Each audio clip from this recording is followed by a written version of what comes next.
खुलुमबाय Bodoland इंखं television studio आं हायनार्सि गयारि दिनै फुंबिलिनि गाहाय रादाबफोराव दङ।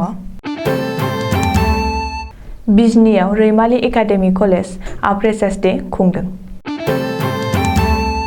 जम्मू आरो काश्मीराव मास्क गानाब्ला 200 आरो 500 रां दाय फोनांजागोन। जुलिनि थाखाय हिनजावसानि बैसोखौ 18 निफ्राय 21 बोसोर खालामनाय बिलखौ लकसभायाव थिसनबाय। दालां सायाव जोनोम जागोदान खुदियानि सह बोखांदों। दानिया फैदो आबुं रादाबाव।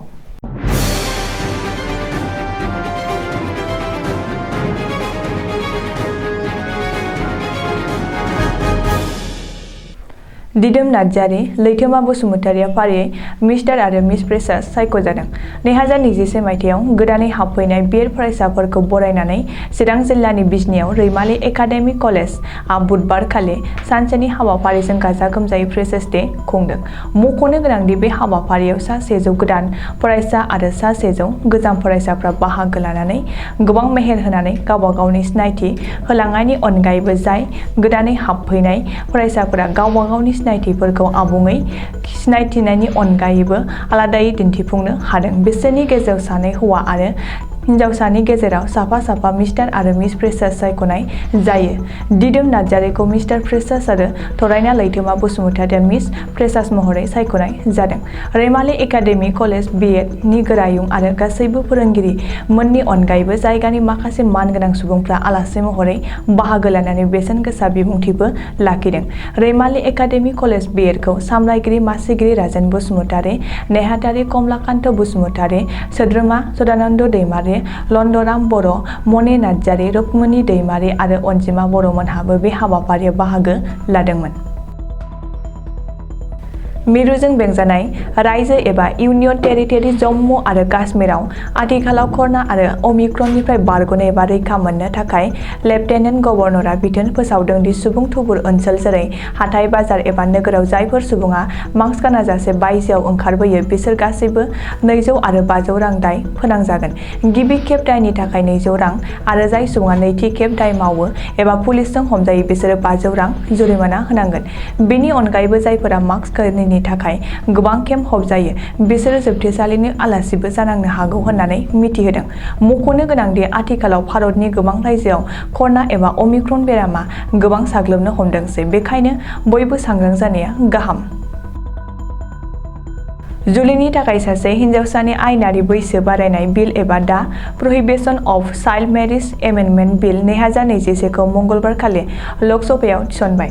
बावैसो सान सिगां मिरु सोरखारनि केबिनेटआ जुलिनि थाखाय सासे हिनजावसानि आयेनारि बैसोखौ 18 निफ्राय 21 बोसोर एबा हौवासाफोरजों समान खालामनो थांखि लानाय जादोंमोन।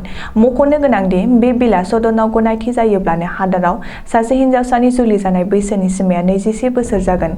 बबेखानि बे समाव 18 बोसोर बैसोनि जानाय लोगो लोगो सासे हिनजावसाया जुलि जानायनि गनायथि मोनो।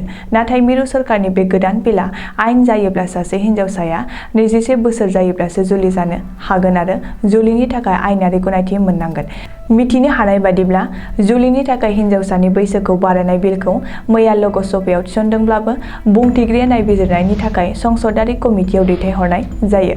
ओरैहाय बे बिलखौ लकसभायाव लाबोनायखौ हेंथा दोलोआ गोजोननाय गैयै फोरमायदों आरो गोख्रों हेंथा होदों। खोला कामरुपआव सोद्रोम सुबुं समाजनि मोनसे लाजिनांथाव जाथाय।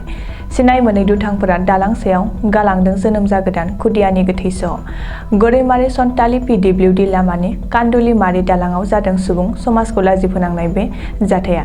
थांनाय हराव सोरबा अन्थाइ बिखा दुथाङा जोनोम जागोदान खुदियानि गोथै सहखौ पलिथिनआव सोना दालां सायाव गालांदों। मिथिनो हानाय बादिब्ला दिनै फुङाव जायगानि सुबुंफ्रा सासे जोनोम जागोदान खुदियानि गोथै सहखौ प्लास्टिकनि मनायाव सोना दालां सायाव गालांनाय थासारियाव बोखांनो हायो। जाय जाथाया ओनसोलाव बयखौबो सोमोनांहोदों आरो ओनसोलनि रायजो राजाफ्रा लांसुनिया बिमा बिफाखौ गोख्रों रावजों सोंखारिदों।